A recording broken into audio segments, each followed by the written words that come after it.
We are we're live at Siftach for Coffee and Kabbalah, Parshas Bo. Thank you so much, everyone, for joining in person, for watching live, and listening to the recording. We're going to dedicate today's shir to a very special boy, Roey Weiser, for his neshama, for the comfort of his family.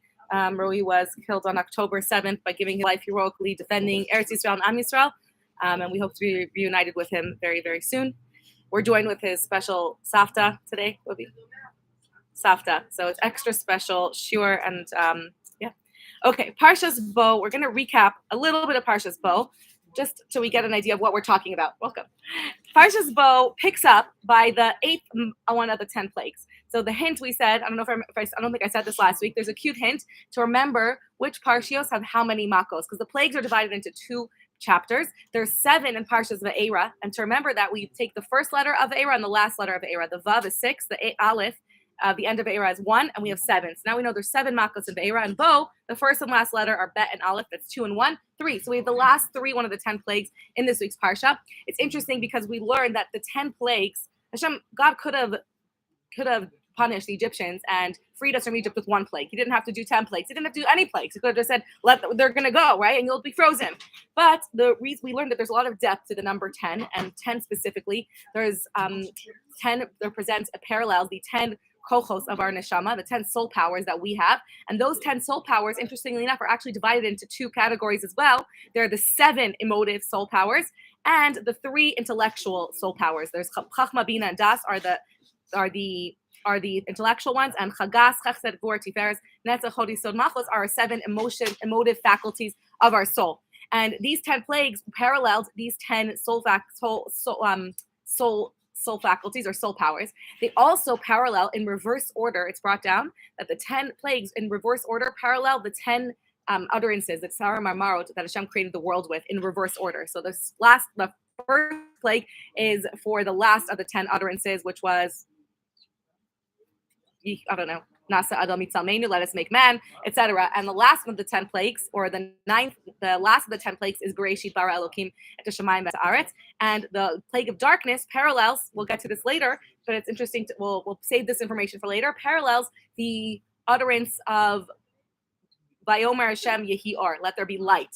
And it's interesting because the plague of darkness is the opposite of light.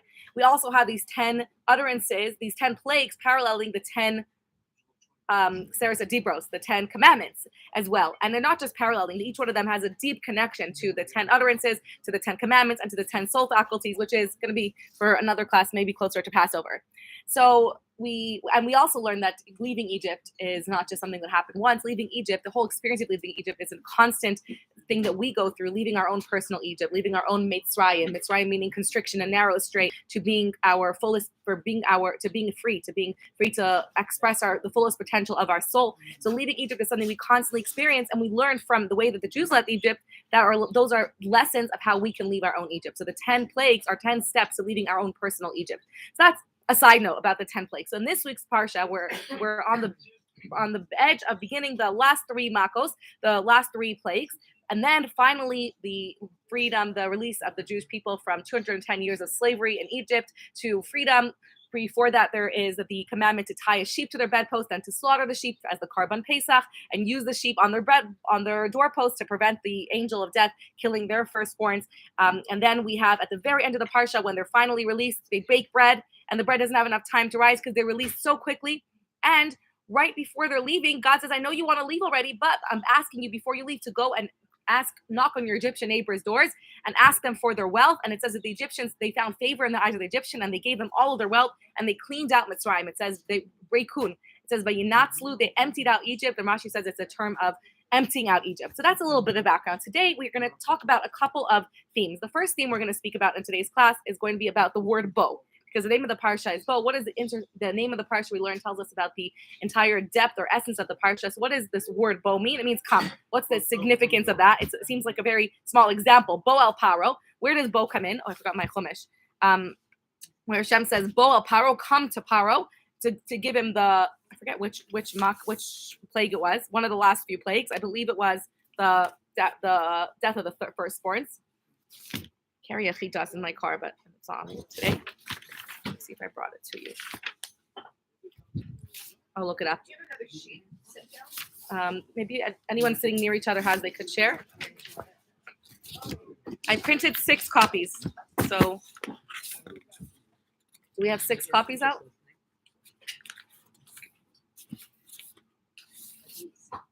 Yeah, at least 6 copies. Bo el Parshat Bo.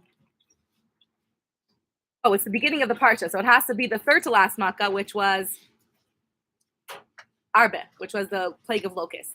So we're going to first talk about the plague of the word Bo and the insignificance of it, and then we're going to talk about the plague of darkness.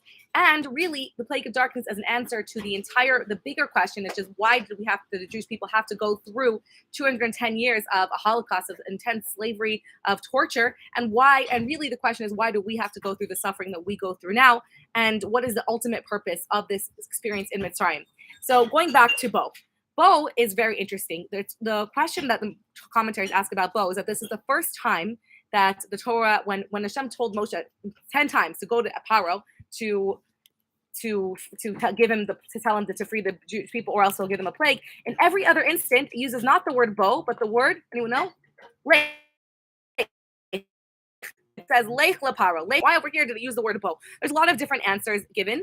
There's also some of the answers are that the other times that Moshe went to Paro, he was always outside of the palace. We had to go to find Paro. He was either by the river, a few times he was by the river, he was in the courtyards of the palace, he was in different places. This is the time when he had to come into the innermost chamber of Paro's palace. Now, the Zohar tells us the deeper reason why it says Bo. And there's quite a few commentaries that speak about this. There's teachings from the Kedushas Levi, but the Zohar says the following, that Bo al Paro was an answer of Hashem telling Moshe, because at this point, Hashem said, go to Paro. Where is Paro? Paro is found in his innermost chamber. And the Zohar says that every other time Moshe went to Paro, he was going to other spiritually, not just physically. Paro was in the outermost chambers. He was going to counter the klipa of Paro, the darkness. Klipa, we'll talk about it a little bit later on in this year, but klipa is darkness, which is also what we're going to talk about, what darkness versus light. But klipa is this darkness that represents tuma, the depth of darkness, of tuma, of evil, the evil spirit. This klipa that is the evil and impure spirit of Paro.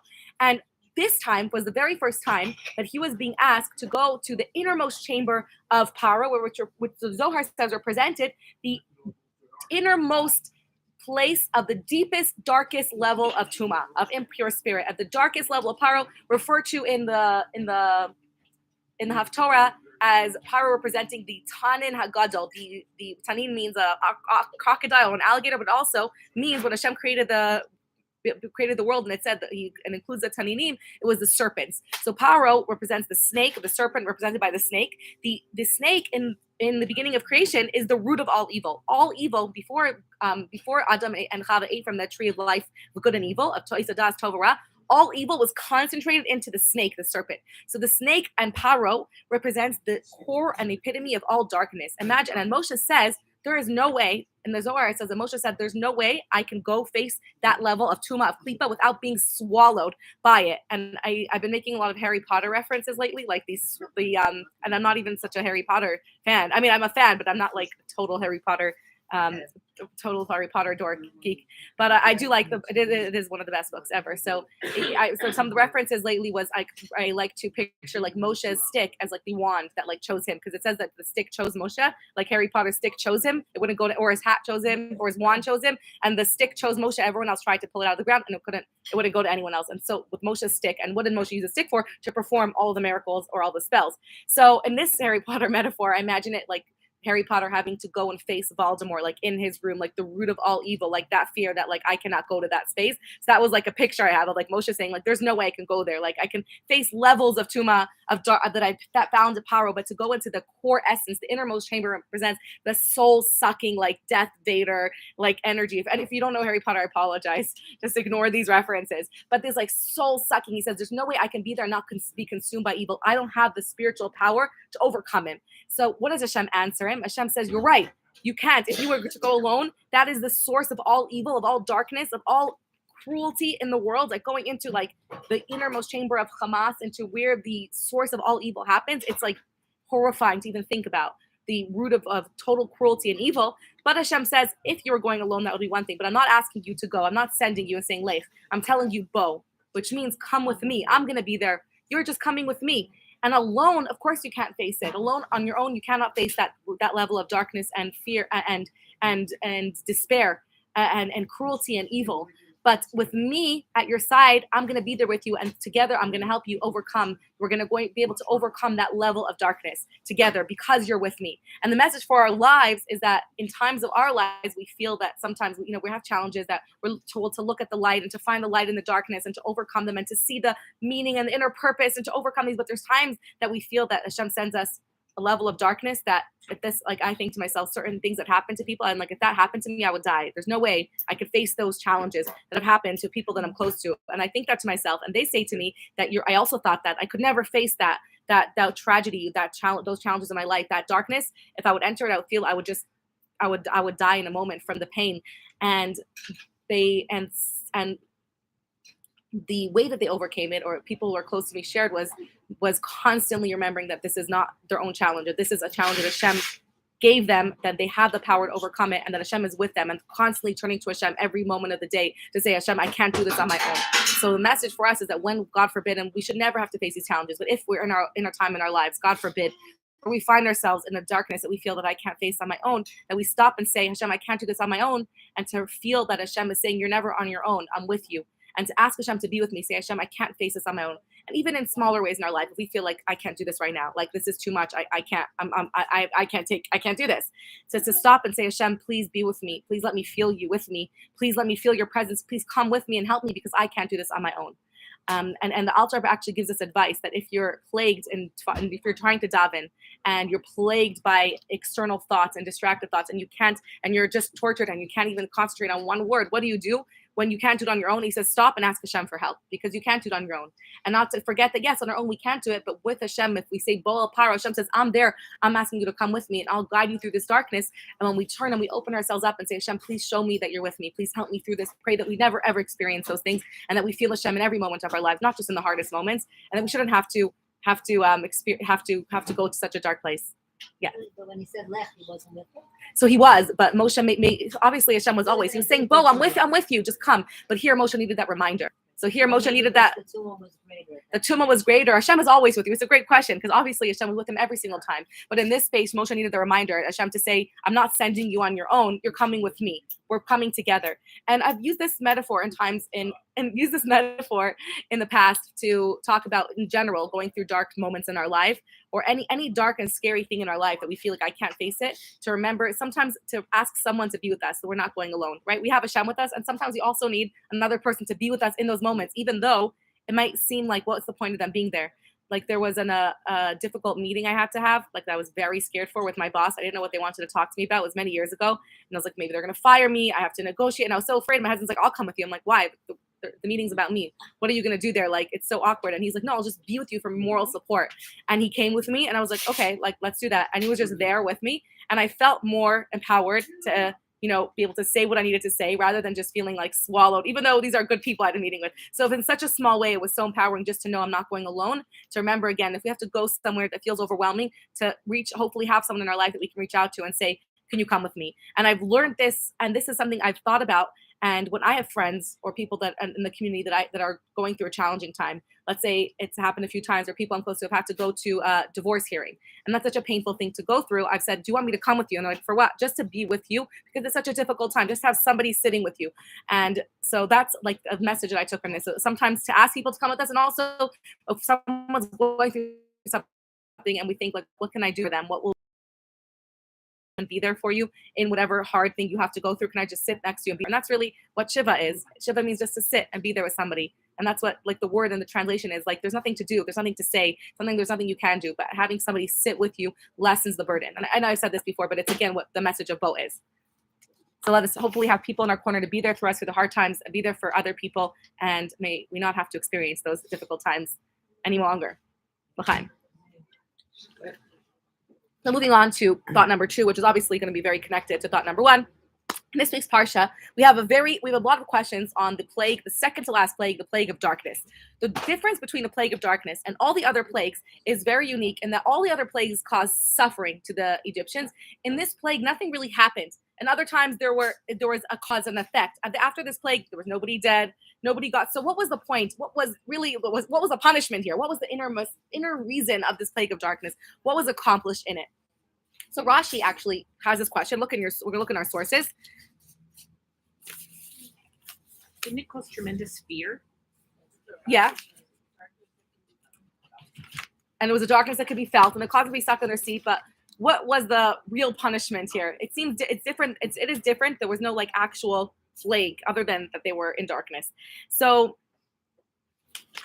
I believe the source is in the second page, where it describes the plague of darkness. It says, "Lo ra'u isha sachiv lo kamu ish mitachtav shloshes yamim u'chol b'nei Yisrael halya or b'mishlosam." So let's talk about the psukim about the plague of darkness. I'm opening up the Parsha so I can just take a look at it. So the plague of darkness was divided into two stages. The first stage was 3 days of total darkness where no one could see anything. It says they couldn't see their fellow man. Then the second plague of darkness was an even larger added level of darkness to the first level, where it was so dark that they couldn't even move. It says a man couldn't get up from his place. So maybe that was pretty dark. That's a real punishment.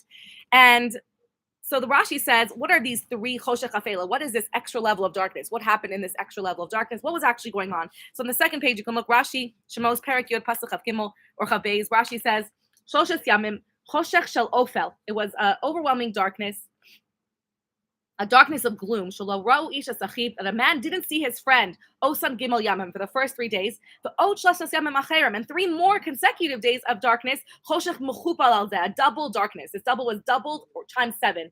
Choshech kafel mechupal, which is what the Lubavitcher Rebbe talks about when he talks about our galus. He describes our galus, the state that we live, the world that we live in, as choshech kafel mechupal. So really a metaphor from this plague that we're living through now, a darkness that the light and the emes is so covered over, the truth of reality is so covered that it's such a double darkness. And what's a doubled, this is a tangent, but we said, what does it mean that we're in a double darkness? A darkness so dark that we don't even realize that we're in a state of darkness. It's like the metaphor of the family that was thrown into a pit, into a dungeon for not paying their rent, and their children, for generations, they were sent food from a hole in the sky, and then their children were born in, and their children were born in, and they were telling them, this is just a pit that we're thrown into, we're punished, but there's a real world out there. But by the time the second and third generation are born there, it's just, they don't even know that there's another reality. They think that this is the real happy life that they live in. They made a good life in there.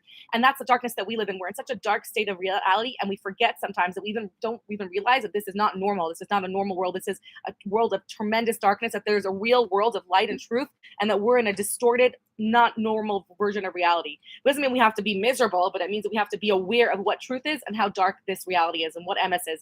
And the double darkness is when we don't even know that you're in this such a dark place. There's a story of a Jew who became Jews for Jesus, who came over to the Rebbe in line for dollars. If ever you've seen this video, it's an extraordinary video. And he wants to give the Rebbe his books about his missionary books about Jesus. So the Rebbe takes the book and he says, I'm taking this so that you don't give it to another Jew. So that you don't give it to another Jew. And then he talks to the Rebbe and they're trying to convince the Rebbe about like how he found Yeshu.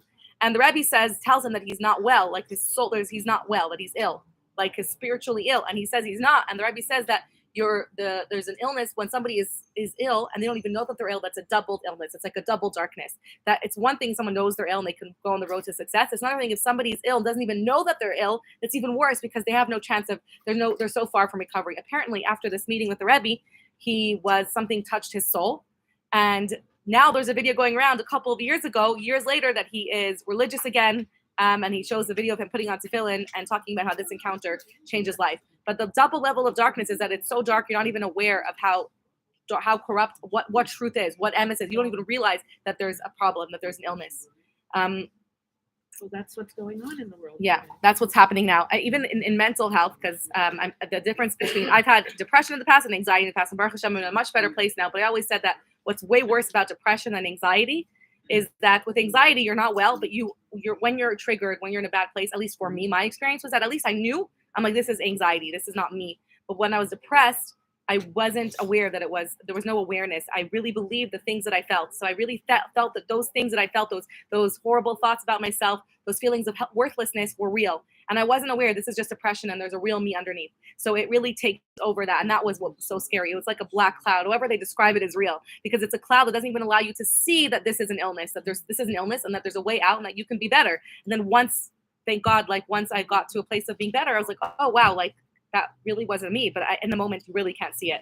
If someone told me that if you tell someone depressed that like it's like telling like that like things are different, they really believe it so much. Like it's like if they're looking at something black and you tell them this is white, this is, and they think it's white. There's no, you can't convince them out of it, because it really takes over the mind.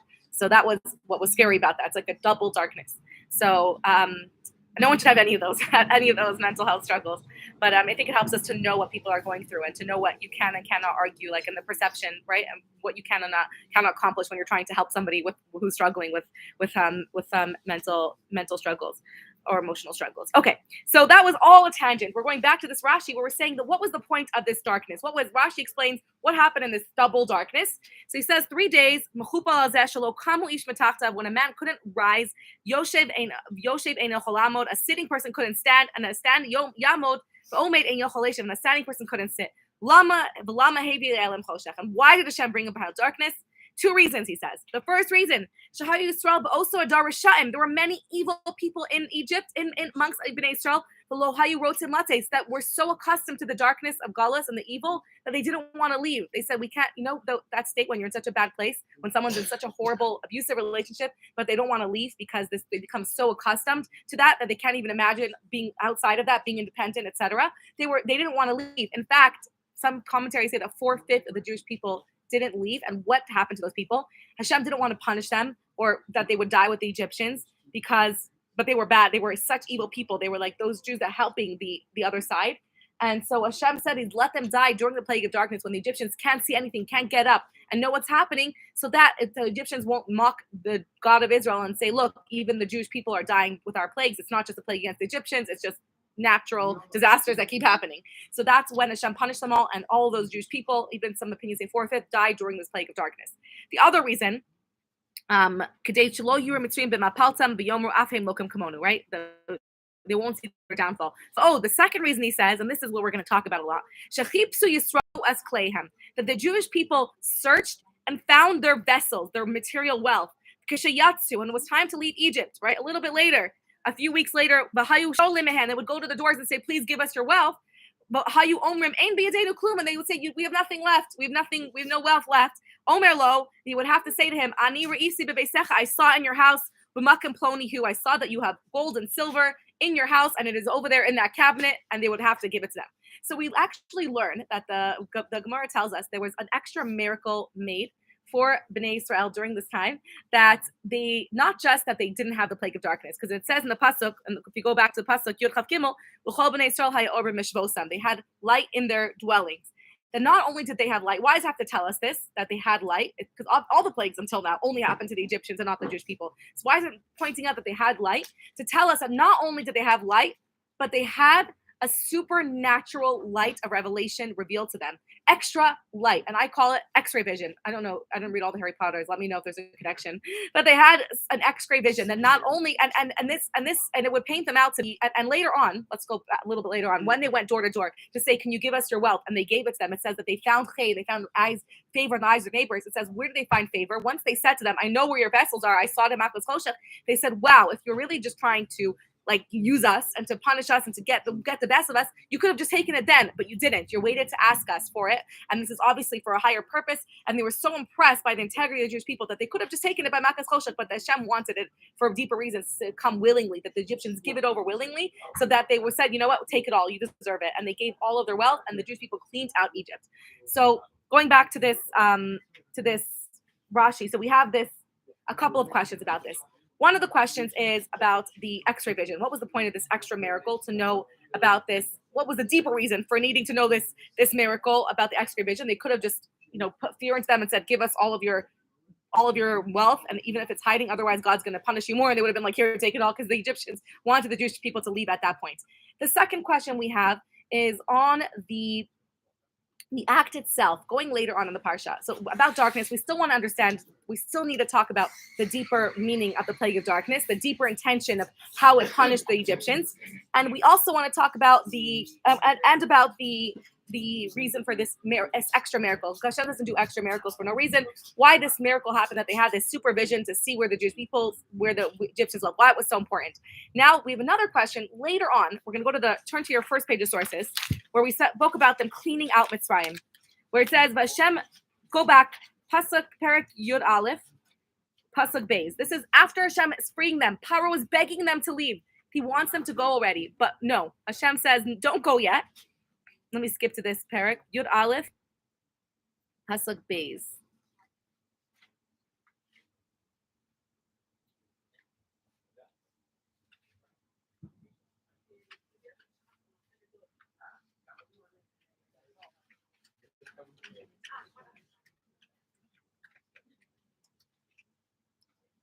What? Where's Yud Aleph, Pasuk Beis? I actually don't have it.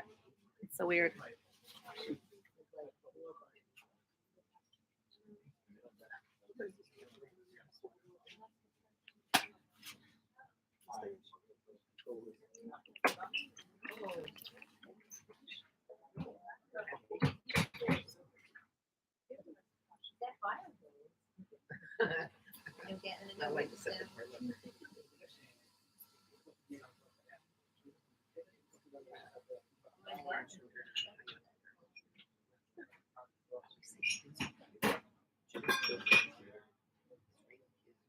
Okay, so Paro is trying to get rid of us. He says, finally, after the 10th plague, we remembered that the 10 plagues were each to break a level of the klipa in succession. Each one broke a different one of the klipa, different level of tuma, of Paro's kira about God's existence. Until finally, the last one, Paro's total kira was totally broken, and now he willingly sent out Am Yisrael. All of this was planned because Hashem wanted it to be willing, and the Paro would send us out on his own. And finally, he says, go.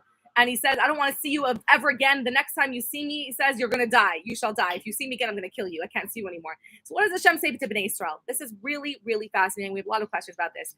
He says, I'm going to bring one more plague. Oh, sorry. This is before the last plague then. Okay, I made a mistake. Hashem says, I'm going to bring one more plague on Paro, and then he'll send you the way I will completely drive you out of here. But then he says, Daber na ba'aznei am. Please speak. This is the word we want to ask about. Daber na. Na means, Rashi talks about this. Please. He asks, I'm going to read this Rashi. Each man from his friend and each woman from her friend. The Egyptians are now their friends, right? For their silver and golden vessels. And Hashem put the people's favor in the eyes of the Egyptians. Now the Jewish people are favoring Moshe and Israel. They want Paro to let them go. And that's when the civil war happens in Egypt, when the between the Egyptians and Paro and his guards, that they were like, let's let them go. We don't want more bad to happen to us. But Paro, Hashem hardened his heart again. Okay, so now let's look at Rashi about Daber now. Why did Hashem say please? What did they want to take wealth? Why is Hashem begging them and asking them please take the wealth out with you? Right? Why does he have to please ask them please? Look at Rashi. This is the fourth source on the first page. Na is always bakasha. I'm an entreaty. I'm entreating you. I'm begging you to do this. B'bakasha mimcha hizhira malkach. Shelo yomar osat tzadik. Why am I asking you to do this? Hashem says, do this for me. Why? Shelo yomar osat tzadik Avram. So that Avram who won't say va'avadam be'ina osam v'kiyem behem, that Hashem fulfilled the part of the bris, the promise he made to me that they will be enslaved. But the second part of the promise, that then they will leave with tremendous wealth, lo kiyem behem, that wasn't fulfilled. So Hashem says, so that Avram won't come and claim that you broke your promise to me. You fulfilled the first half, that they'll be enslaved, but not the second half. For that reason, I'm asking you to please take the wealth with you. Now, why does Hashem have to ask them please? Because the Medrash says it's like a person who's in prison and suffering. The greatest suffering in the world is being told, I'm going to let you out of prison today, or I want you to stay longer and I'm going to give you wealth and you could go out in a few days' time or in a day or two. The prisoner would say, I don't want to lose my chance. I want to get out of this hellhole. Just get me out of here. I don't want to take any wealth. Let me go. So Am Yisrael said, we have enough wealth. We're good, right? They already had a lot of wealth. They, because of the different plagues along the way, let us just go. We don't want to go now to our neighbor's door and ask them. We don't know what they're going to do to us. Just let us go. We'd rather go now than go more wealthy. We go even more wealthy later on. We also don't want to carry all of that wealth. But Hashem says, do it for me. So there's a lot of questions on this. Some of the questions asked, this is all brought down, by the way, Rashi is quoting from Medrash Rabbah, Shemos 14, in Parak 14, chapter 3. I brought down the whole Medrash. It's very fascinating. And there, I think the Medrash says, what did Avraham have put aside, if I'm to say just let them go, forget it. They don't have to take out all the wealth. Let them take some of the wealth. They don't have to go and find every single keli and every single vessel. Why was it so important that they not only go out with wealth, but that they go door to door, and not only that, but they take out every single vessel of their homes and they leave nothing. It says that they should clean it out. And the term used in the first source is later on. What happens a few chapters later when they were about to leave?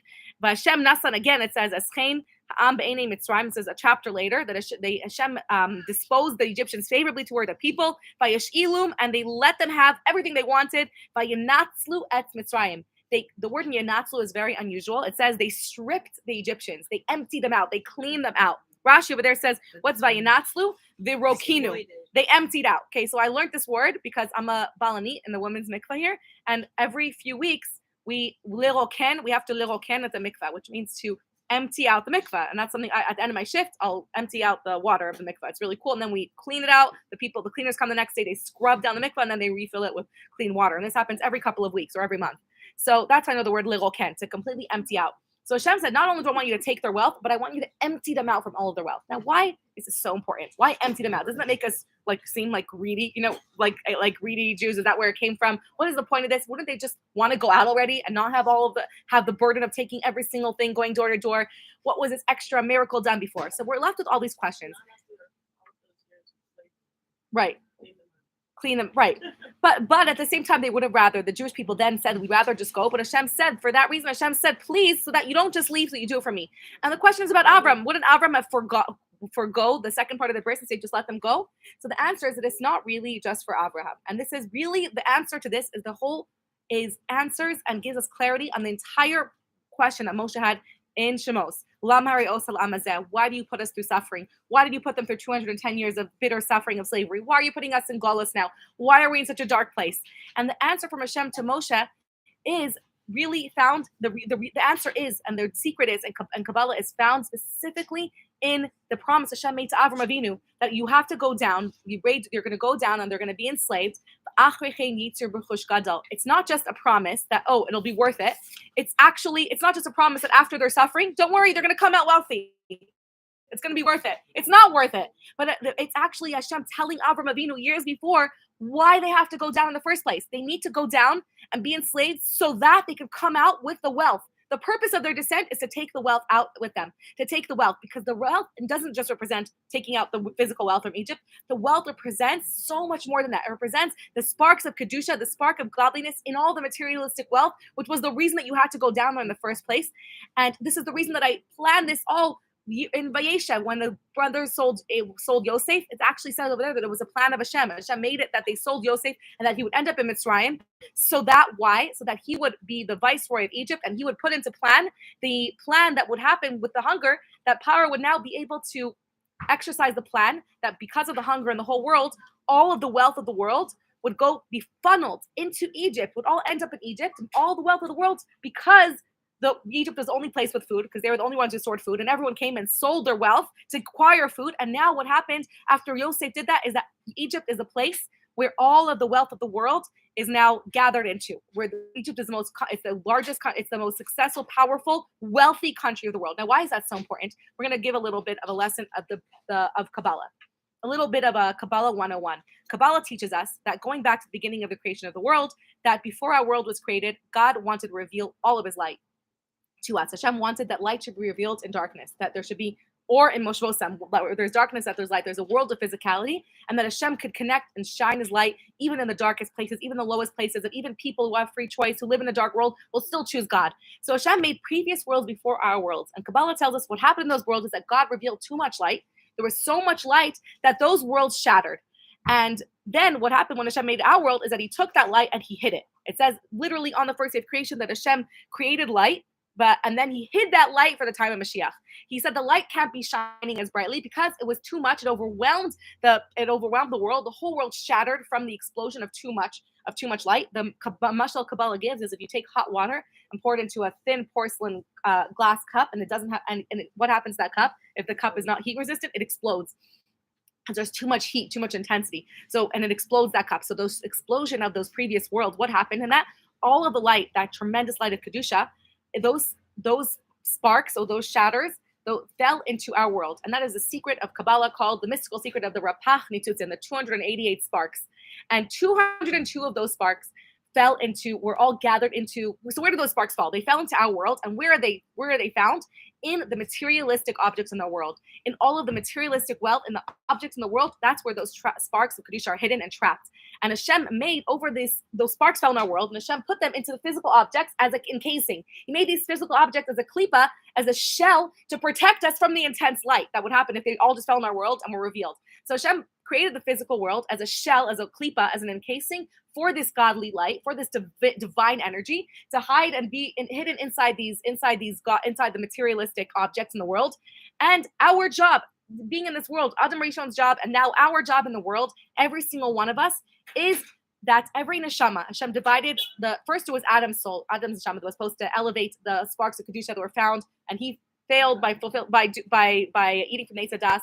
Then by Har Sinai, then the Adam neshama divided into 70. The Kabbalah says Adam neshama divided into 70 souls, which were the 70 souls of the Jews that went down into Egypt. And then by Har Sinai, those 70 souls were divided into 600. Those sparks were divided into 600,000 souls, which are the root souls of our all souls. In short, what happens is that our job in this world is to reveal and release the godly divine energy in the materialistic world. And when we do that, when we release all that from their shell, from their encasing, then when we do that, that's when we can reveal the godliness in the dark, in the godly light in this dark world.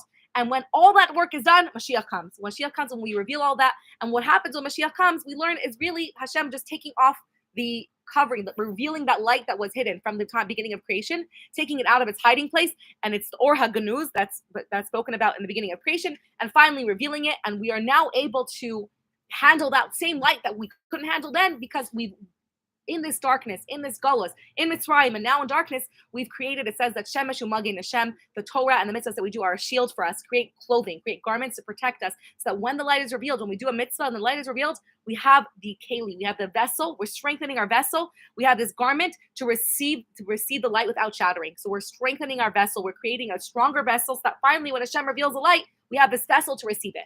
Now, all this, there's a few things I have to go on. That was just a little bit of a background to Kabbalah 101. This is a class, this is a topic that really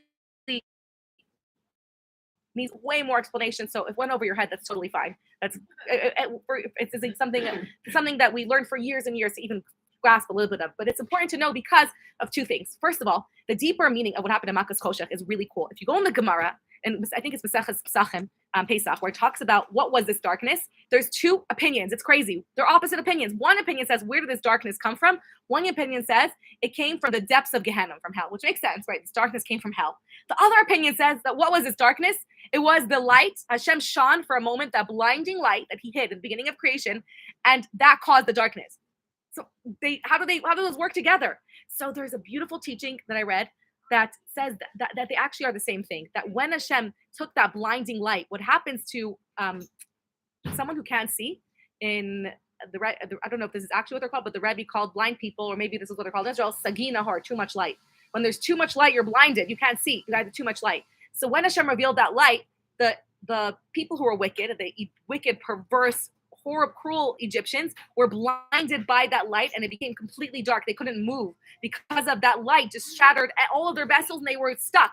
So it was a blinding light that caused tremendous darkness for them because they didn't have the vessels to receive it. But the Jewish people had light because they had vessels. They listed through keeping the Torah, they had created vessels, and they were able to receive that light and have places to receive that light. So that is why, the deeper reason why they had X-ray vision. It wasn't an extra miracle that God made. It was actually a result of the light that was shining at that time that gave them the power to see true light. Because we call light the sun, what the sun shines. But in truth, what light is it reveals that which is hidden. When there's things, light doesn't add anything new. It just allows us to see what's already there. So the light allowed them to, they didn't actually go house to house with the Egyptians and search for their treasures.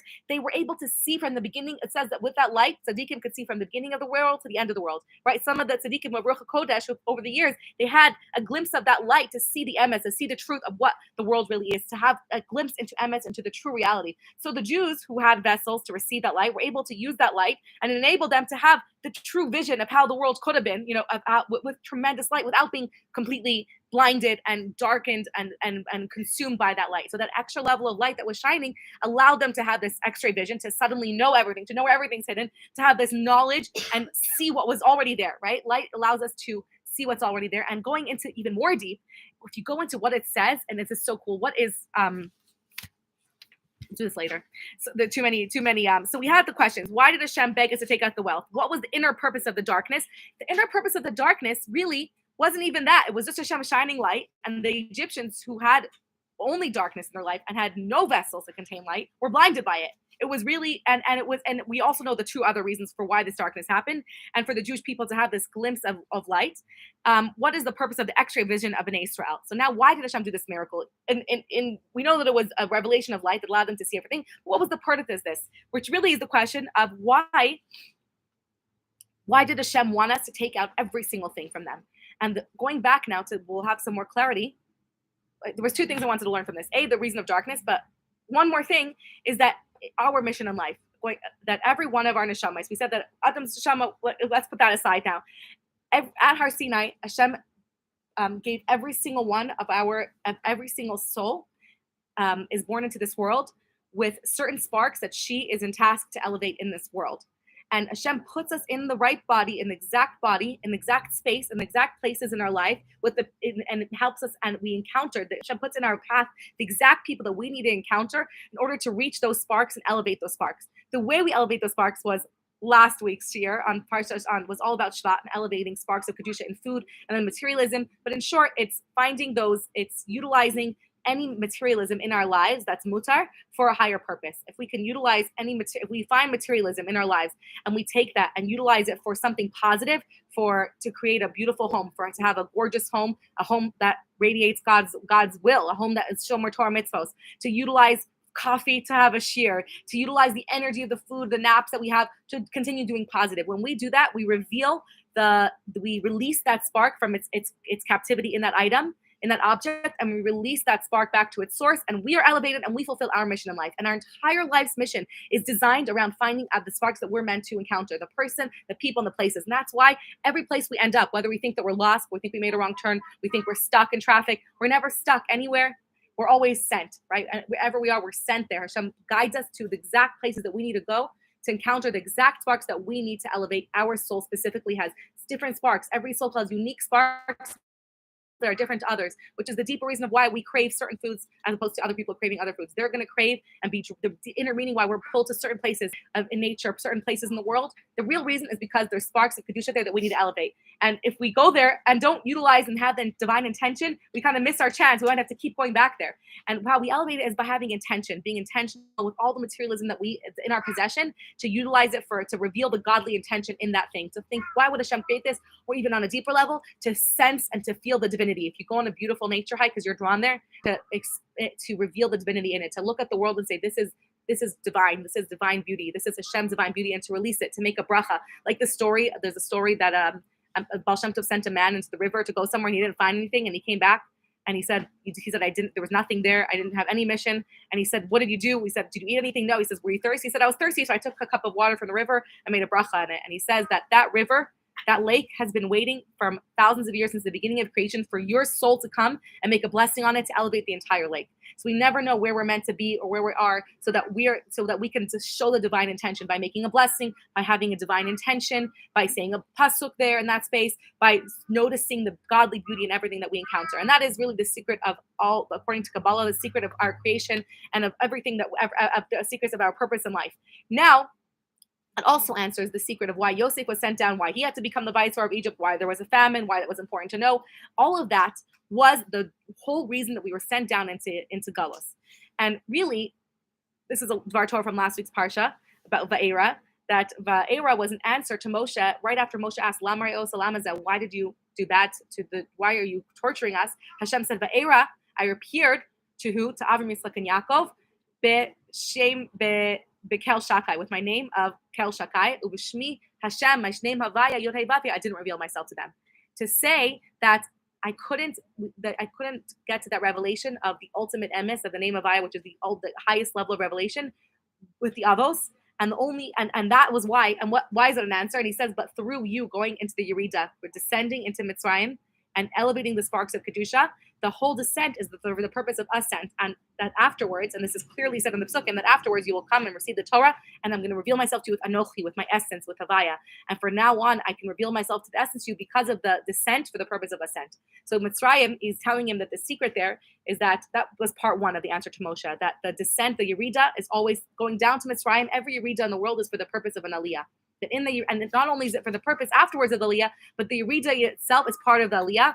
And I always like to demonstrate that you cannot jump without bending your knees, without going down first. You can't have any Aliyah. Physically, it's impossible. Can someone try it? Try jumping without bending your feet. Try it, Tiferet. No, they bend their knees first. They have to bend your knees. And if you jump a tiny bit, you bend your knees a tiny bit. If you jump very high, you bend your knees high. Runners who sprint, pull backwards and run forwards. Anything that moves forwards and outwards, a bow and arrow pulls backwards to go forwards. A gun has a pressure backwards. Every single thing that moves out and forwards and climbs has a descent first before the ascent. Even climbing ladder, you have to bend your knee back to climb. You can't just, if your knees are straight, your legs are straight, you won't be able to climb without a Yerida. And the greater the Yerida, the greater the Aliyah afterwards. And it's not just like commensurate. The ascent begins in the Yerida. The growth that's happening is specifically happening during the time that they're Yerida. So Hashem is saying, I couldn't reveal myself to Avraham, Yitzchak, and Yaakov with my name Havaya, only with my external name of Kel Shakai, because and only now through you going, that is the real reason that you're having this Yerida, because I want to have that essence connection, that revelation of Har Sinai, of revealing the Torah to you, the mitzvos, having an essential connection. But for that, there has to be an ascent that happens first. And even in the ascent is Va'era. Va'era is still called, the revelation is Va'era. That's already still in the time that they're in Golas. So even when we're in the ascent, every descent that we have to remember that it's part of it's the pulling back that's part of the jump. And we're on the way to the jump, and we're here to pull inwards a little bit, to have this hiddenness, to have the climb afterwards. And now stage 2 is in Parshas Bo, where what is the actual ascent? What is the purpose of the descent? The purpose, Hashem says, is going back to Beis Bein Absarim, is that you come out with this wealth. Now we know from this whole class on Kabbalah, now we know what is this wealth. It's not just materialistic wealth. I wouldn't send you to 210 years of slavery so you could come out with wealth. That's ridiculous. The wealth is sparks of Kedusha that are the 202, where it says Rav, that they had they acquired Rav. Rav, the Zohar says, is Gematria 202, to say that 202 of the 288 sparks from Tohu were found in Egypt from the collection of all of the wealth by Yosef earlier. And now your whole job is to go out and take this wealth with you and take it out of Mitzrayim and utilize it for Kedusha, to build the Mishkan, to build your homes, to build your tents, to live a life of Kedusha. And if you don't do that, Hashem says, if you don't take it out with you, then your whole descent was for no reason. There was no reason for it would be futile. There would be no point to your whole descent. Your whole reason you were here is to have the avoda in these 200 years of suffering, to do this Yerida, to work on yourselves, to have this whatever you needed to do during this time. But in order that when it comes time to go, you can now take out with you every single spark of Kedusha, every single materialistic object, that you can then utilize the sparks of godliness that are trapped in these material items to elevate them and release them by utilizing the Gashmias for Ruchnias. And I always say this, top teaching that God took from nothing and made it something from nothing. And a Jew's job, our job in the world, is to take from something and make it back into nothing by taking the some things in our lives and revealing the nothing, the Kedusha in it and the godliness in it. And that was why it was so crucial. Why Hashem said, please go and take out the wealth, because that is the whole reason you were sent here. And so that I can tell Avraham that the whole purpose, not because Avraham wouldn't have let them go without the wealth, because that was the whole reason I told Avraham that you're going down to begin with, so that now it can connect to you when you come out. And when you do this, and now we can connect in Har Sinai with my essence to your essence, because you've gone through this descent for the sake of your being on a higher spiritual level than the Avos, your connection to me. And that's the deeper message of what a Baal Tshuva is, or somebody who came from a non-Jewish place or a non-religious place, coming to Kedusha, the descent, the places that they went through, they're able to elevate all of that a tzaddik can never elevate. All of the things that a tzaddik can never go to, things that are asur, this is really tangential. We said about mutar means untied. The sparks of the divinity is untied and available and accessible to us. But asur means that it's tied up. The only way and there's still sparks of godliness in things that are asur. That's why a pig has godliness in it, but we're just not able to access it. So we can't eat it, because there's no point in eating it, because we can never access divinity because it's locked. The only person who can elevate a pig is a Baal Tshuva or a convert, who, when they didn't know, or when they weren't Jewish, or when they were not religious, they ate that pig. And then when they do teshuvah, they can actually, it says their sins become godly. So now this spark, they were actually able to elevate all of their past sins and all their past the usur things that they encountered are actually godly now.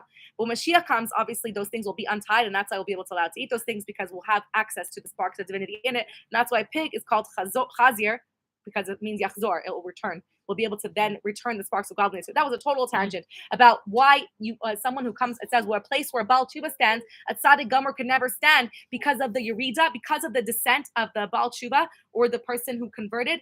They have a way higher level of kedusha. They ascend way higher, just like the Jews who went through this descent in Mitzrayim had a way higher connection to Hashem than even the Avos. Why? And that's really why Hashem, the question asks is, why would Hashem minimize the connection to the Avos and say, I only repealed them in Kel Shakai, to tell us why we were down here so we can attain an even deeper connection with Hashem than even the Avos could, because they didn't have this descent that you guys have. Yes, Leah, sorry, you've been waiting for a while. Yeah, I just think about Abraham. Maybe Abraham had the bua that they were going to build a mishkan.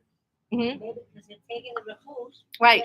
So it was really elevating. Yes, the thing, exactly. Elevating that thing into Kedusha. Exactly. So the mishkan was only like taking him out of Mitzrayim was for the purpose of serving. So yes, 100%.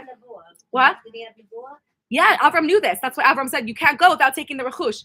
And it's not as sometimes we think like you need to like make a mishkan out of the God, out of the physical things in our life, but it doesn't have to be that holy. I always say our lives and existences as Jewish women and Jewish mothers are holy. So any materialism that's in the hands of a Jewish person who believes in Hashem, who lives a life of serving Hashem, already by default, pretty much most things in your life are utilized to serve Hashem. Unless they're used for something negative, the happiness, if you have something in your life that gives you joy, and that joy enables you to serve Hashem b'simcha, to be a happier mom, grandmother, wife, or daughter of Hashem, that already becomes elevated. Obviously, it becomes more elevated the more sparks released if you have intention, if you utilize it intentionally, if you have more kavanah, your soul becomes more uplifted with that thing as well when you have kavanah about the physical objects you use. But it's not as, doesn't have to be as holy as building a mishkan or building a shul, because a Jew's home is a mini mishkan. Our heart is a mini mishkan. Our home, our bedrooms, our kids' bedrooms are, we call them like a mikdash ma'at. Like we put a sitter and tefillin and stuck a box on the wall. So our own homes are a mikdash ma'at. Our heart is. So even that already elevates it. And that is really answers the reason why we descend now into Galus. We're here as a Yerida to take out with us to have this tremendous aliyah that will happen afterwards. We're here in Galus to light up the darkness, to find the sparks of Kedusha that are in the physical objects in our world, and to reveal godliness in those things, to find godliness and Kedusha in the darkness. And this answers one last question of Mitzrayim is the only place that we are forbidden, we're instructed never to go back to Mitzrayim. A Jew is not supposed to go back and live in Mitzrayim. Obviously, over history, there's been some exceptions, persecution. People were forced to flee to Egypt for different reasons. But unless there's an extreme exception, we're forbidden to go back to Egypt. Not so with all the other places we were exiled. Mitzrayim was just the first of our many exiles. In Bavel, in Persia, and in all the other places, it doesn't say that we can't go back there. We can go there and create Jewish communities. And the reason is, I would like you to guess. What does that have to do with what we've been learning? That constricted place. But why? But other places were also, because the sparks are done. There's no more avoda for us there. There's no more kedusha left for us to elevate. The only reason Hashem sends us places, our soul goes to places, is to elevate the sparks of kedusha that are there. But because we emptied out Egypt, and anything that was missed washed on the shores of Yam Suf, the next week's Parsha and Beshalach, was washed upon on the shore. So everything was taken. So for us to go to Mitzrayim would mean our soul has no kedusha to elevate left there, because we've done our mission there. So that's why we have no reason to go back there. There's no need to. What? Yeah. So maybe there was people's neshamas there that he had to elevate or uplift there, and those people's neshamas. There's way more. There's more Kabbalah to this. There's even sometimes the piece of the world that you elevate is not even where you live. It says the world was the ultimate purpose to bring Mashiach is that the whole world, the actual globe that we live in, is each portion of the world is elevated. And elevated means it's elevated by saying a pasuk there, by revealing the kedusha in that space of the world. And when the whole world is lit up, every part of the world, then really that is Mashiach. Mashiach is when the revelation, when it's the same world we live in, the Rambam says, but we can see the emes. There's no longer veils and veils of covering. So when the entire world is elevated, that is what was given to us and tasked with us at Matan Torah. With the whole, that's really, we're going to talk about this in later Parshios.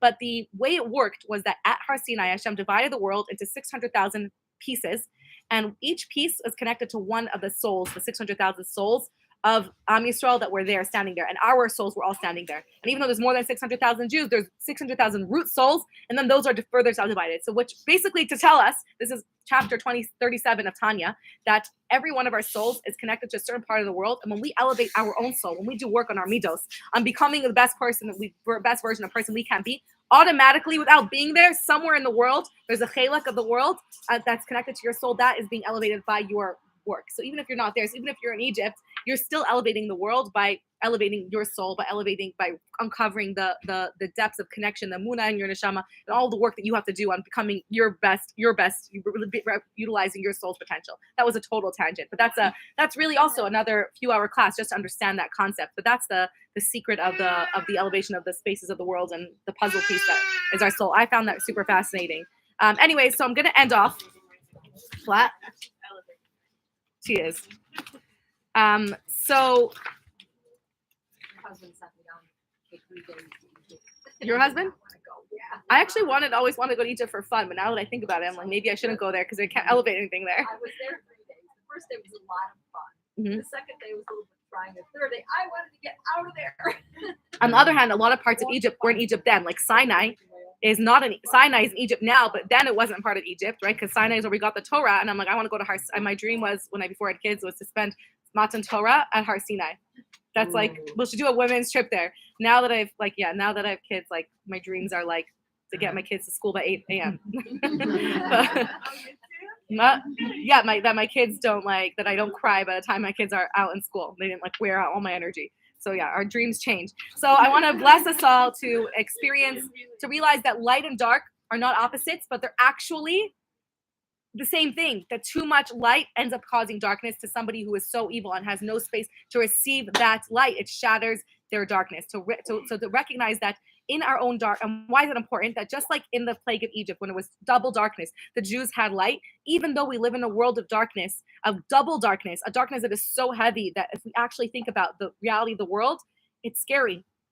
But to know that just like the Jews had Or b'moshvosam there, we can experience light in our own day-to-day surroundings by revealing Kedusha, by being a vessel to receive godliness, and we can have light. So Geula could happen. We can have a personal Geula, even though we want the whole world to be a place of light. We don't want to have any more suffering, but our job right now is to be a light onto the world, to reveal Kedusha everywhere we go, and a light that is so powerful. And that's why we say that the way we counter the terrorism and the darkness of the Goyim is not to add darkness, to throw darkness on them. They already have enough darkness. It's by creating a light so big that they are blinded by it and they flee from the light. They say that this is what I keep saying, that when you're a room full of darkness, you don't need to put darkness in that room. You need to light a candle and the darkness flees because it can't be there when there's so much light. So when we add so much light, when we continue in Am Yisrael to have achdus like we've been having, and to do more and more and more good, darkness has no space, it has nowhere to go. It flees and it's blinded and it can't move. It can't get up from its spot. It stays. It can't climb. It has nowhere to go. And that is what we need to keep on doing, and remembering that as dark as it is, we need to keep shining and adding more light to blind the darkness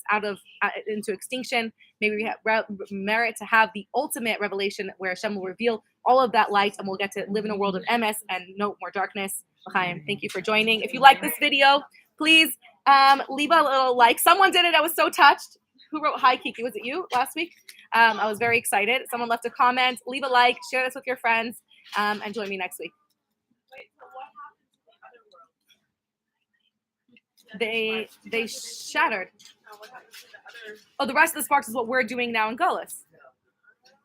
That's what we're sitting here now.